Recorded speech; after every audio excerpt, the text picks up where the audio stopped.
घर चाहिए एमी, यहाँ तक कि वेकेशन भी एमी पर। सुनने में लगता है लाइफ सेट है, लेकिन अंदर की सच्चाई लाइफ सेट नहीं, एमी में सेट हो गई है। पहला पॉइंट, इजी क्रेडिट का जाल। बैंक्स और एप्स आज आपको पैसे देने के लिए लाइन में खड़े हैं। Buy now pay later, zero down payment, instant loan approved. ये सब सुनकर लगता है अपॉर्चुनिटी है, लेकिन असल में ये एक ट्रैप है जो आपको धीरे धीरे डेट में फंसा देता है। आप वो चीज खरीद लेते हो जो आपको अभी अफोर्ड नहीं करनी चाहिए थी। अब दूसरा, लाइफस्टाइल प्रेशर। सोशल मीडिया खोलो, हर कोई लग्जरी लाइफ जी रहा है। नई car, branded clothes, foreign trips, और हम सोचते हैं मुझे भी चाहिए।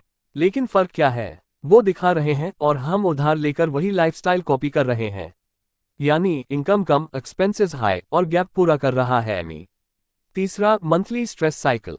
हर महीने सैलरी आती है और उसी दिन से कटना शुरू हो जाता है। होम लोन एमी का EMI, credit card bill, personal loan, month के एंड तक अकाउंट ऑलमोस्ट जीरो, और फिर अगला महीना वही साइकिल रिपीट। ये कोई लाइफ नहीं, ये एक फाइनेंशियल ट्रेडमिल है जहां आप भाग रहे हो लेकिन कहीं पहुंच नहीं रहे। अब सबसे dangerous part, compound interest trap. Credit card का इंटरेस्ट 30-40% तक जाता है। अगर आपने मिनिमम पेमेंट किया तो आप इंटरेस्ट ही भरते रह जाओगे, प्रिंसिपल अमाउंट वहीं का वही रहेगा। मतलब आपने 50,000 खर्च किए, लेकिन धीरे धीरे 80-90,000 तक रीपे कर रहे हो। अब सवाल, क्या एमी लेना गलत है? नहीं, प्रॉब्लम एमी नहीं है, प्रॉब्लम है माइंडलेस एमी। जब आप जरूरत और दिखावे में फर्क नहीं समझते, तब एमी ट्रैप बन जाती है। अब सॉल्यूशन क्या है? पहला, नीड्स वीज वांट्स क्लियर करो। जो चीज जरूरी है सिर्फ उसी पर एमी लो, बाकी चीजों के लिए वेट करना सीखो। दूसरा, रूल ऑफ 30% अपनाओ। आपकी टोटल एमी आपकी इनकम के 30% से ज्यादा नहीं होनी चाहिए। तीसरा, इमरजेंसी फंड बनाओ। कम से कम 6 मंथ्स का एक्सपेंस सेव रखो ताकि किसी इमरजेंसी में लोन ना लेना पड़े। चौथा, क्रेडिट कार्ड को स्मार्टली यूज करो, फुल पेमेंट करो, मिनिमम पेमेंट की ट्रैप में मत फंसो।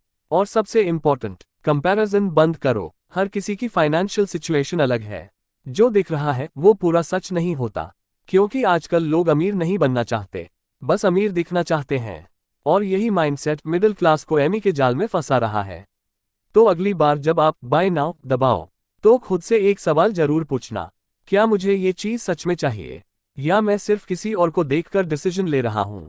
क्योंकि सही डिसीजन आज आपको कल डेथ से बचा सकता है। CTA line and punch. अगर आपको लगता है कि एमी ने आपकी लाइफ को कंट्रोल कर लिया है, तो इस वीडियो को शेयर करें, क्योंकि अवेयरनेस ही सबसे बड़ी फाइनेंशियल फ्रीडम है।